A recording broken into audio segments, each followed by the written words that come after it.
All right, sequences and series.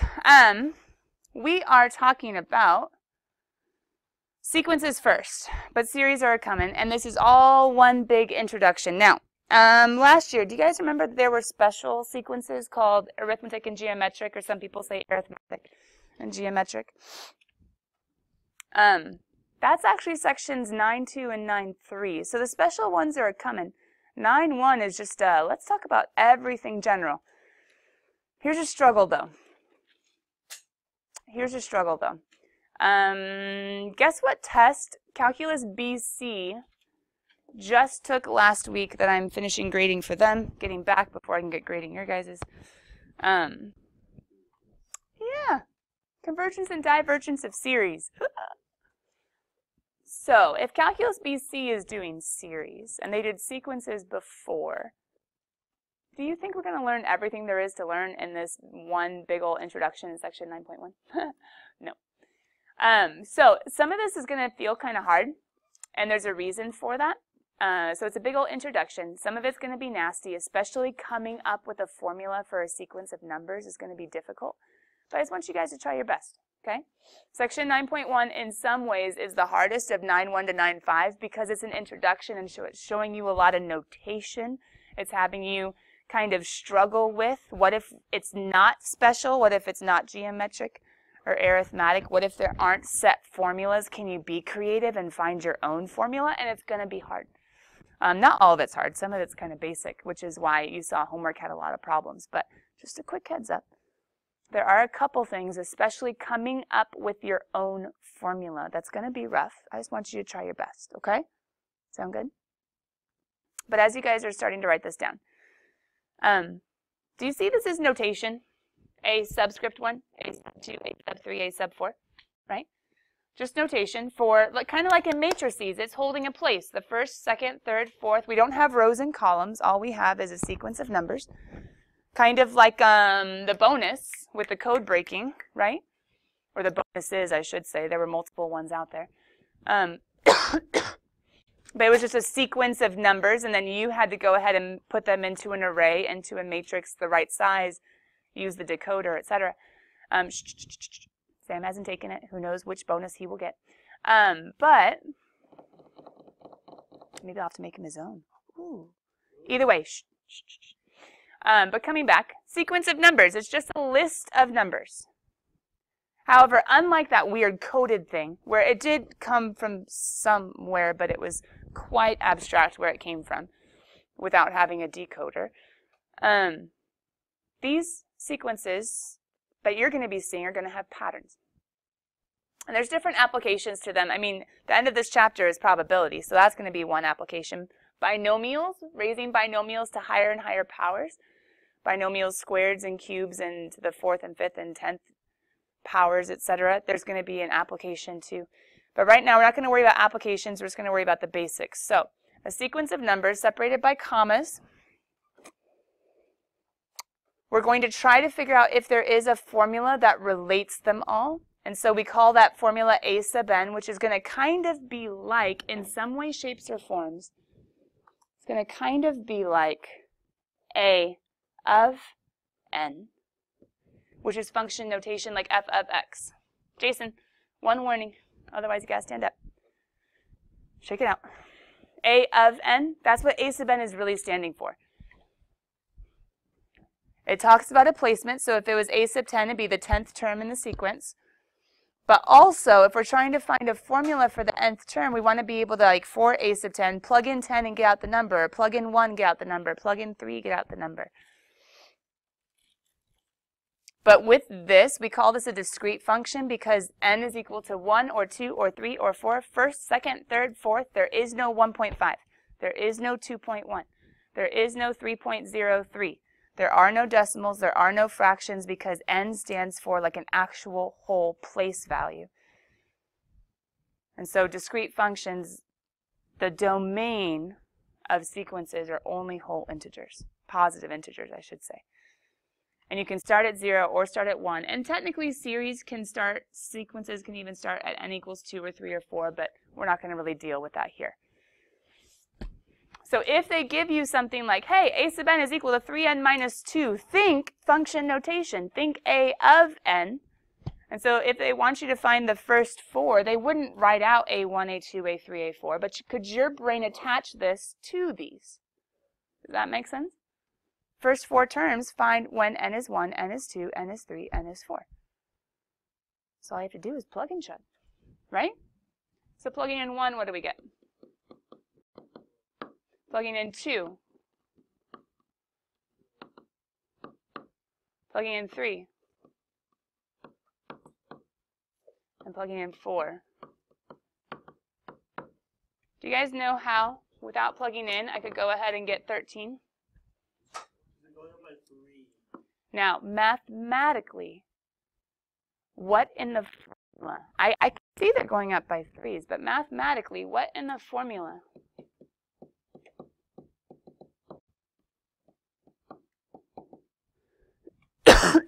What in the formula shows it's going up by 3s?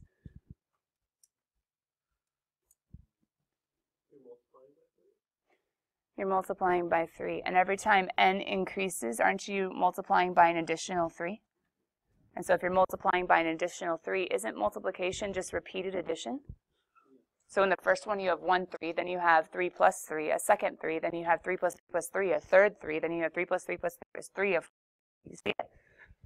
So in this multiplication that's increasing every time, or the n is increasing every time, I have a repeated addition, an additional plus 3. Anyway, long story short, nice. First 4 terms. So I went ahead and wrote the first 4 terms, and then I did a comma. This could keep going, dot, dot, dot. This is what we call the nth term.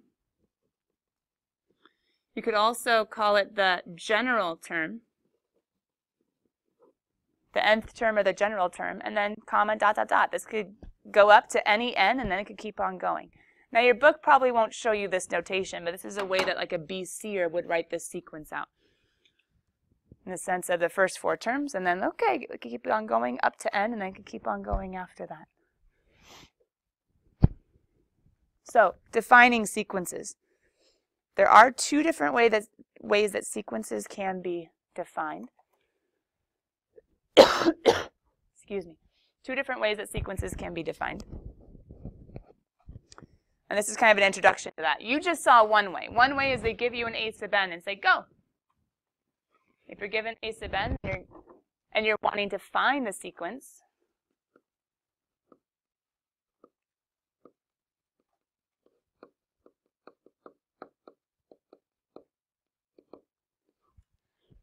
you can find it.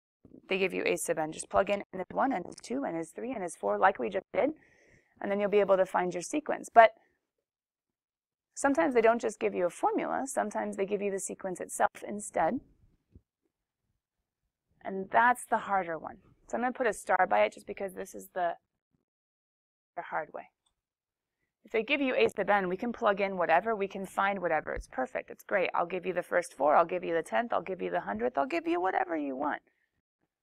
But if they give me the sequence, if they give me the a1, a2, a3, and they don't give me the a sub n, and they want me to use this sequence,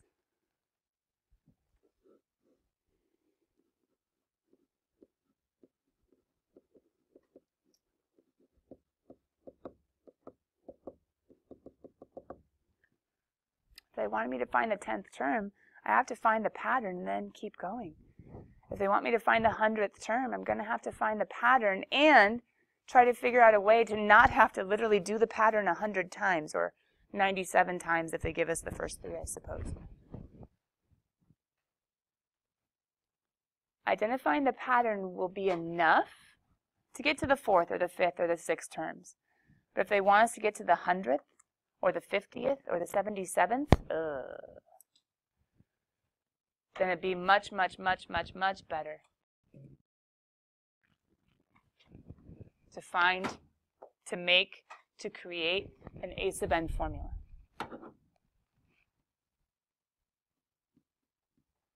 I'm telling you a reason why, but homework's going to be kind of nice in the sense of giving you a specific direction as to what they're asking you to do.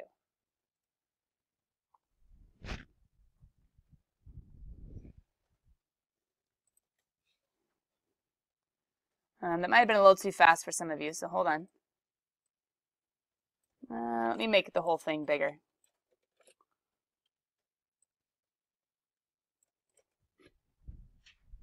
So I want you guys to look at the following. I want you to try to find a pattern.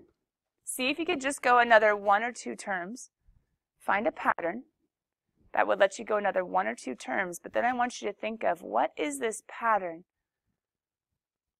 Is there a formula where I can plug in n is equal to 1 and get 0? N is equal to 2 and I get 3. N is equal to 3 and I get 8. See if you can find a pattern.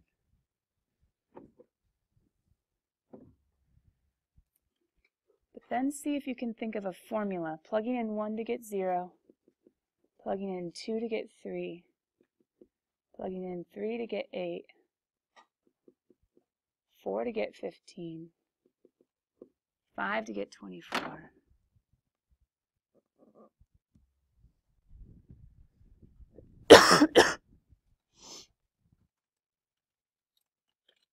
Ready, set, collaborate in your groups. This is not an easy question.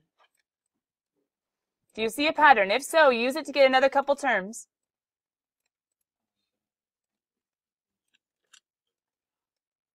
Talk it out.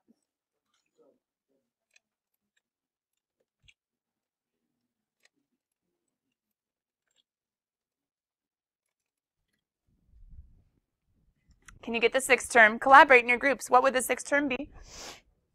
And then, is there a way to use 1, 2, 3, 4, and 5 to get the numbers that might be different than your pattern?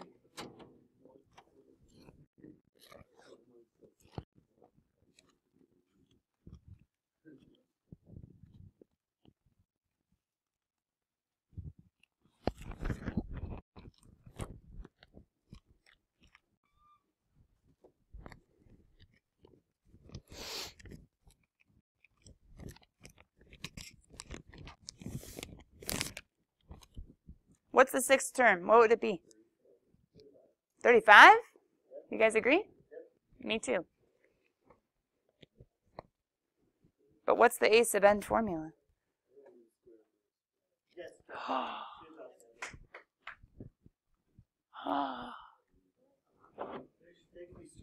What's the pattern? One pattern is you add 3, you add 5, you add 7, add 9. The next one, adding 11, would get you. But how could I do an nth term formula where I plug in 1 for A1, 2 for A2, 3 for A3, 4 for A4, 5 for A5, 6 for A6? Gavin came up with n squared minus 1. It's the fastest I've ever gotten that formula before. N squared minus 1. Because 1 squared minus 1, 4 minus 1, 9 minus 1, 16 minus 1, 25 minus 1, 36 minus 1. It had, in some ways, nothing to do with the plus 3, plus 5, plus 7, plus 9, plus 11. This is kind of its own totally separate dealio. But would you guys rather have stuck with the plus 3, plus 5, plus 7, plus 9? If I asked you to find the 100th term, what would you have to do? Plus 13, plus 15, plus 17, plus 19, plus 19. Or would you rather have n squared minus 1 and be like, oh, 100 squared minus 1, here it is. Well, it's a huge number, but isn't it easier than doing 100 different jumps of your pattern? Patterns are helpful. Patterns are really helpful for low ends. For low n values. But a sub n is crucial for high n values. You guys see what I'm saying? The pattern wasn't bad to get 35. It was like, oh, sweet, add 11. Then add 13, then add 15, then add 17. But if I wanted the 100th or the 200th or the 500th, no. No. No. Let's keep going. Yeah.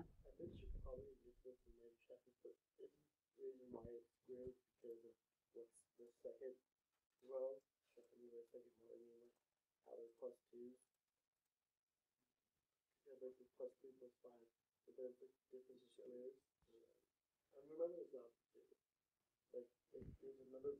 You're thinking of the linear patterns, like the add, multiply, like Algebra 1 patterns and tables.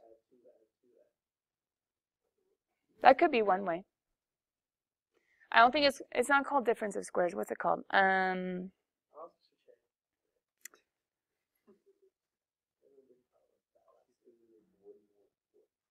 Because it was a difference between tabular data that was linear, exponential, quadratic.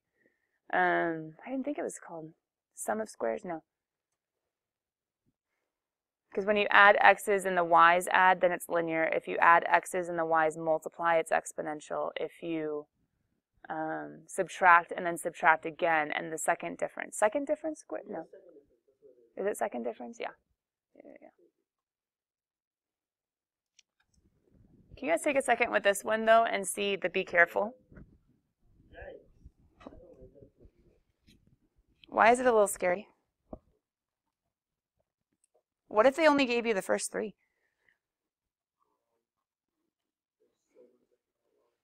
Yeah, there's so much that could go wrong, and it's ambiguous as far as what the next term would be. So to some degree, if they give you a pattern, they can only expect you to use what you see. Now, which one do you think your brain would rather, like if they had just given you the first 3, which one do you think your brain would make more sense of?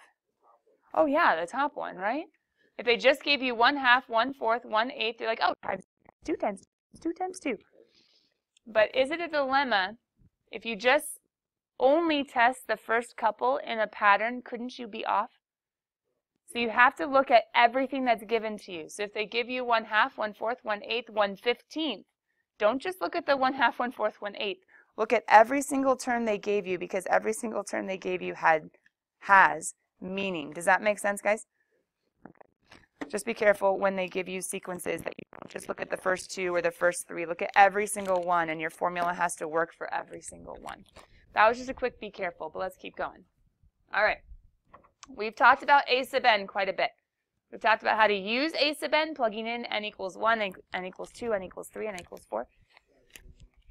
But there is another formula, another way of defining a sequence. Has to actually do with programming. Again, programming. Whoa! Us in programming. There's something called recursive programming. We'll talk about that in a second. Let me have you get the details down. Just give me a couple blanks for pros and cons. I don't need tons. Just a couple blanks for pros and cons. I don't need tons.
Okay.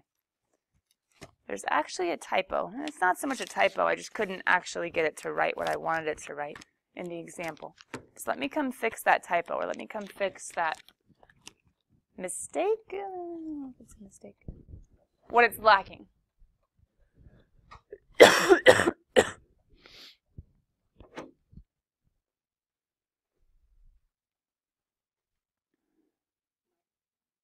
Yeah, if I can get that up there.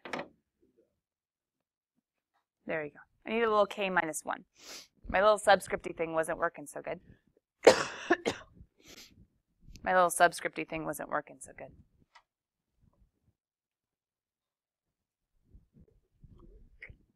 But k minus 1. Here's my question. If I wanted a sub 2, you guys notice it's different. There's no n, there's a k instead, right? If k was 2, right, because it's on the left-hand side, what would this be? 2 minus 1 would be a1. And that'd be negative 2 times who's a1? 14, which would be negative 28. What would a3 be? Negative 2 times a3 minus 1 is 2. Negative 2 times, which would be, do you guys see what this formula is having us do? It's showing us the pattern. Recursive formulas say, hey, times negative 2 every time, everybody. And so in the one before, it would have been like, oh, let's not try to figure out the n squared minus 1. Instead, let's just, Instead, there is another way of defining it. The other way of defining it could have been, ready? Or a sub k is equal to a sub k minus 1 plus, well, I'd have to actually say where to start. So a1 has to start at 0. And since I'm adding 3, I could do 2n minus 1. Whoa. Because a sub 2 would be a sub 1 plus, what's 2 times 2 minus 1? And then a sub 3 would be a sub 2, which is 3, plus 2 times 3 is 6 minus 1 is 5. 2 times n is always an even number. 2n minus 1 or plus 1 is always an odd. So 2 minus 1, 4 minus 1, 6 minus 1, 8 minus 1 will get you all the odds. This is what we would call the recursively defined.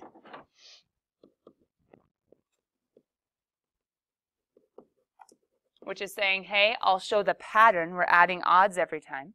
But you have to have some sort of starting point. Or this one is called recursively defined or explicitly defined.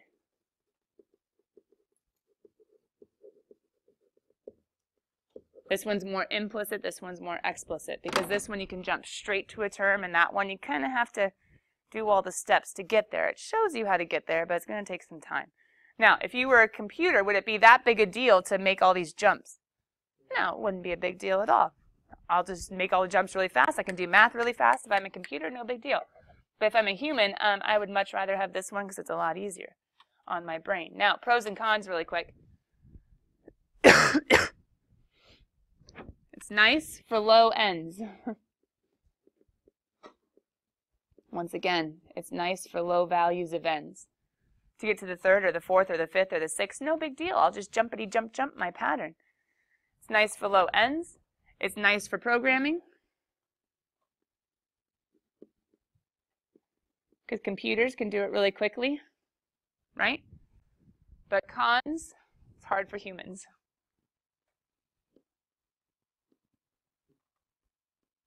To get to the 100th term, hard for humans for big values of n. For a computer, just tell it how to get there and then just be like, okay, go.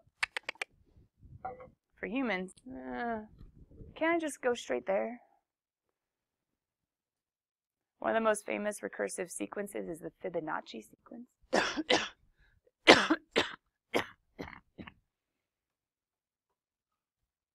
Fibonacci sequence. Fibonacci was a mathematician, philosopher. I don't know, they kind of were all mathematicians and philosophers back in the day, scientists. All the fields kind of went together. Kind of had to do with the breeding pattern of rabbits. There's this whole thing, this whole problem. But we're not going to go into the breeding pattern of rabbits today. But instead, let me show you what this famous sequence is. Weihart, super cool recreational mathematician, / musician, / vlogger, / whatever you want to call her.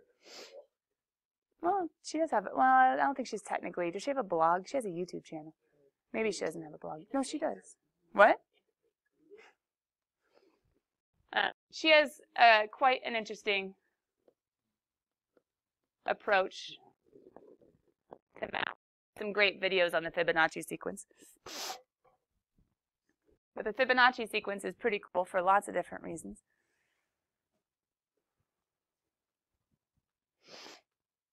But first of all, can you guys see the pattern? Add the terms. What do you mean? 2 terms before? So you need a sub 1 to be 1 and a sub 2 to be 1. And then what would a sub...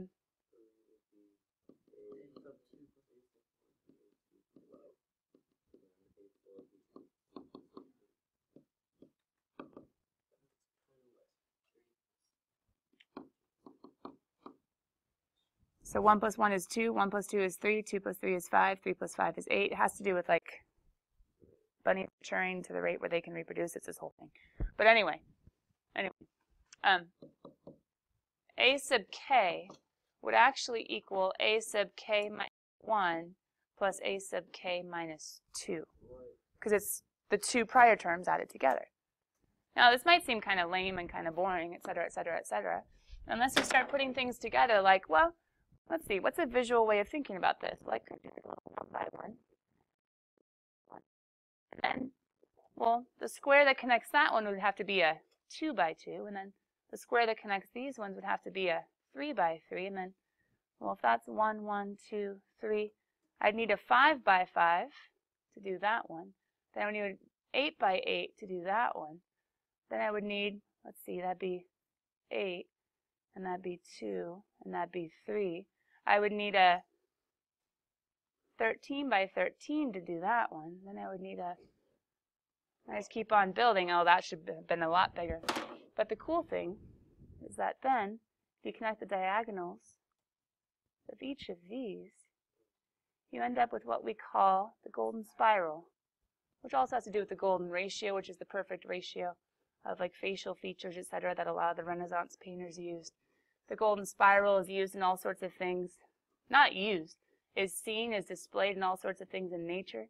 Everything from the seedlings along like a branch to the placement of the spirals in a sunflower seeds or a conch shell, or placement of, what else did I say, pine cones, like the actual seeds in a pine cone, where they're placed, or pineapples, the little rows. Anyway, Byhart has some really cool videos. Fibonacci sequence is seen in nature, it's seen in art, it's seen in all sorts of different things. But an a sub n formula is ridiculously hard to find, if even possible. It's much more recursive, which is much more natural, which is kind of a cool thing to think about.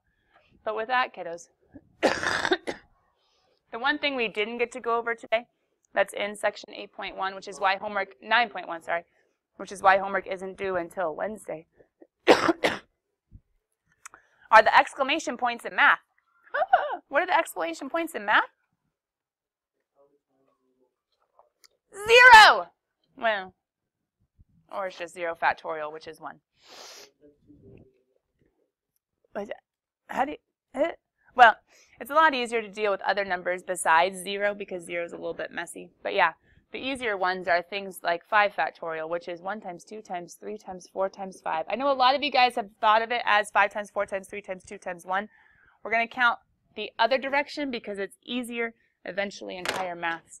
But with that, cool kids, we're going to finish up factorial discussion tomorrow. I don't know, I hear lots of noisy people. I think we technically still have 30 seconds left, but we'll go ahead and stop for today. Sound good? Is it middle schoolers out of chapel, right? Okay. All right, guys, if I were you, I would totally start on homework. We can also play with test corrections. You might have a little bit of time to check in with each other tomorrow as far as test corrections, but I'm not sure I'm really going to give any more time this week. Yeah, I won't go super specific, but I can give general. I'll have the book open. We can peek at it. Real quick, I am going to be gone on Wednesday for an AP Calc field trip with AP Chem and AP Bio. You're going to be nice to your sub, and you're going to watch a video from me last year and the class last year and take notes, and it shouldn't be that big a deal. Sound good? Be nice to your sub on Wednesday, whoever it is, hopefully Miss Zuckerman, and I'll see you guys later. Bye. You can ask her cool government, economic, political questions. I don't follow rules and I don't like it. You don't follow the rules. We should sue. Oh dear. I'm an avid TikToker now. TikTok. It's the next big thing to distract us